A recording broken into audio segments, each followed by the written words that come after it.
আজকে আমি চলে এসেছি কলকাতার বো ব্যারাকে তোমাদের সাথে এর ইতিহাস শেয়ার করব বলে। বো ব্যারাক মধ্য কলকাতায় ইঙ্গো ভারতীয়দের একটি পাড়া। এই বো ব্যারাক ছিল বিশ্বযুদ্ধের আমলে আমেরিকান সেনাদের মিলিটারি ব্যারাক। ক্যালকাটা ইমপ্রুভমেন্ট ট্রাস্টের তরফে গড়া হয়েছিল এই বাড়িগুলি।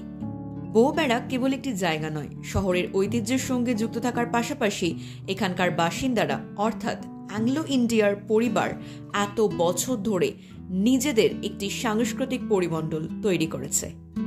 সেন্ট্রাল অ্যাভিনিউ ও বউবাজারের সংযোগস্থলে এই বো ব্যারাক অবস্থিত। কলকাতার এই অ্যাংলো পাড়া বিশ্বযুদ্ধের সাক্ষী হিসেবে রয়ে গিয়েছে। বর্তমানে লাল ইটের বাড়িগুলোয় 130 থেকে 132টা খ্রিস্টান পরিবার বাস করেন। প্রায় 1 একর জমির ওপর অবস্থিত বো ব্যারাকের মোট 7টি ব্লক। সারা বছর কাজের সূত্রে দেশ বিদেশে ছড়িয়ে থাকেন এদের আত্মীয় স্বজন, কিন্তু বছরের শেষে মানে ক্রিসমাস ইভে ফিরে আসেন নিজের এলাকায়। প্রতি বছর এরা ক্রিসমাস খুব ধুমধাম করে সেলিব্রেট করে থাকে। এরকম আরও নতুন তথ্য জানতে হলে অবশ্যই আমার চ্যানেলটিকে সাবস্ক্রাইব করে পাশে থাকবেন। ভিডিওটা কেমন লাগলো অবশ্যই কমেন্টে জানাবেন, লাইক শেয়ার করতে ভুলবেন না।